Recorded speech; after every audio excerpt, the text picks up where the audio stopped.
Welcome to the 11th episode of Health Frontiers Insights with Global Experts. Today, we have a very special guest with us, Professor Chadda. He's ex-chairman of University Business School, Punjab University.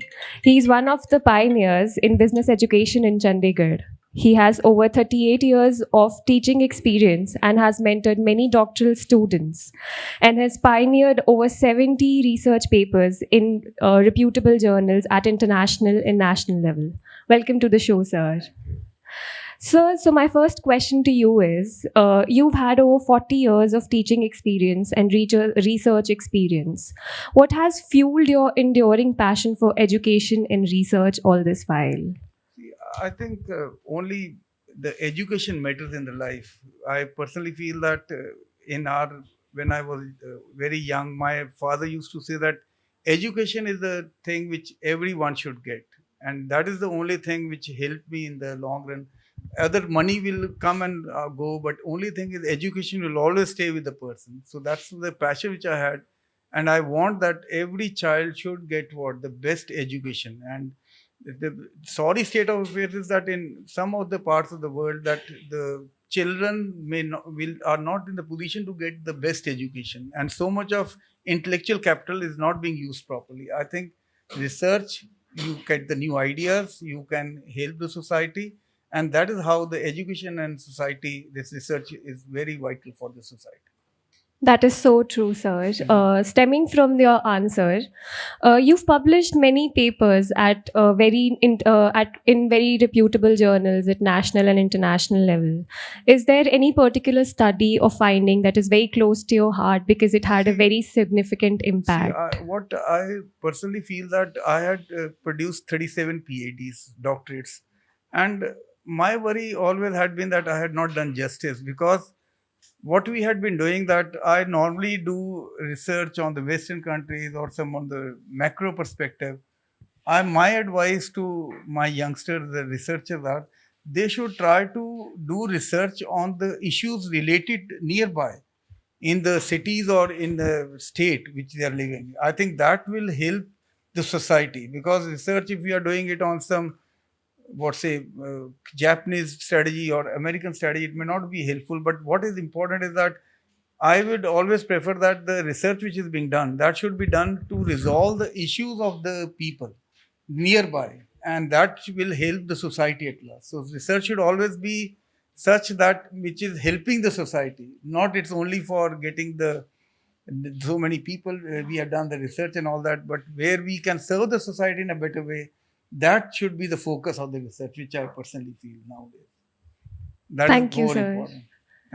important. Being the chairman of a business school, it is like balancing and managing a diversified portfolio. So, what is your secret for balancing tradition with innovation?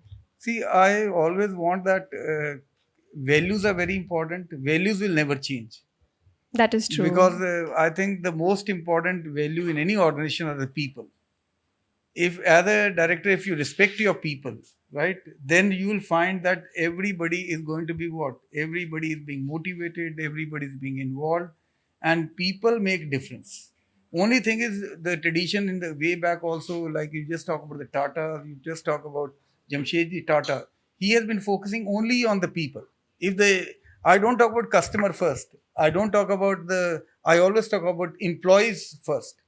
If my employees are happy, my customers are going to be happy. If you, as a chairman, I always ensure that my employees should be happy. They should always be motivated. And if they are happy, I think the customers are bound to be happy. But the thing which is happening is that we are only focusing on the customers. We are not talking about our employees. And that's the main difference which I found, that I had always been using the employees first and the customers second. I never given weightage to the customers first.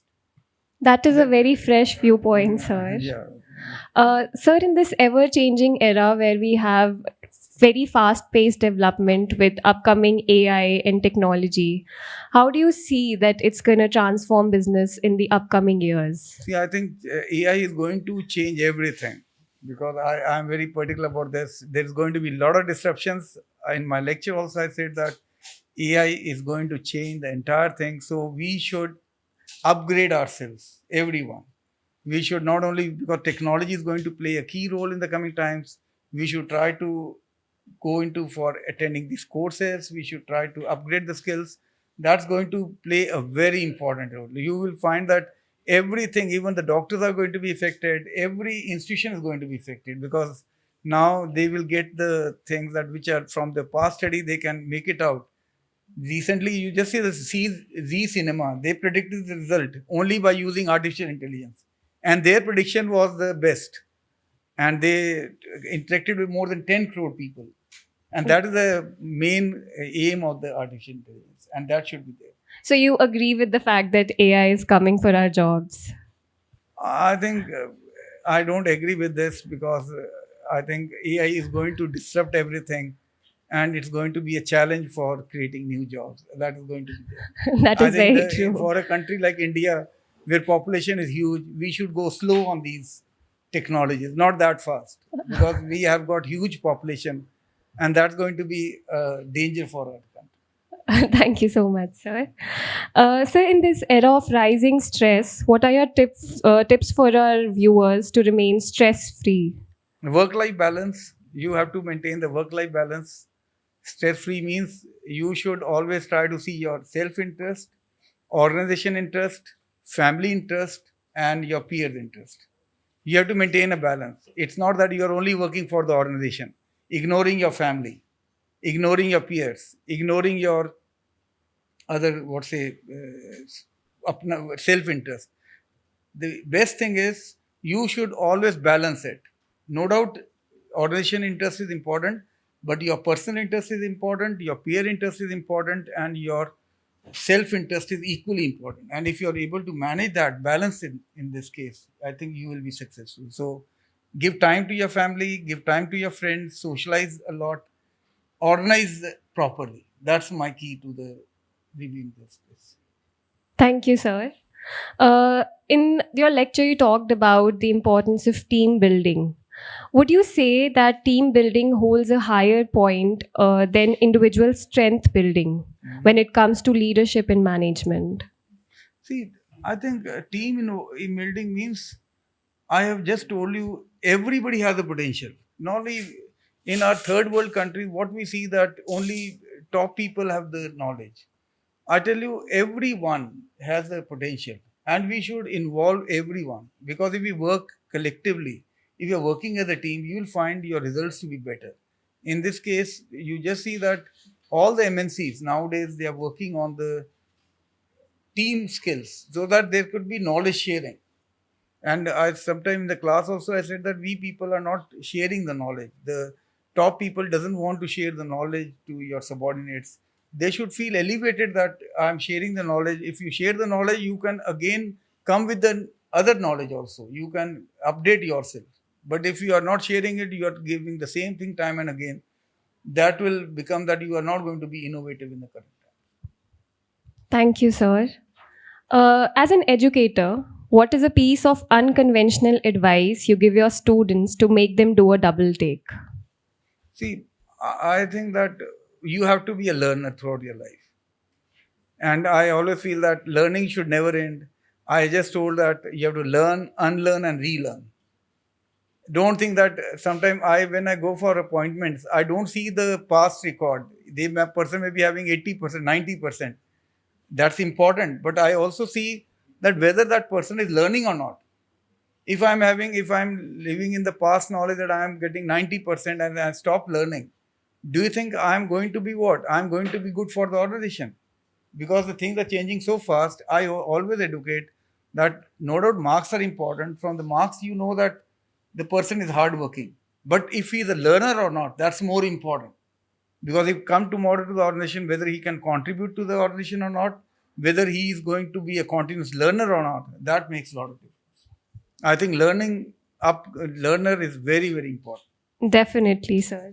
Sir, to end this podcast, we would like to have a rapid fire round with you. I'll say a word and you tell me the first thing that comes to your mind.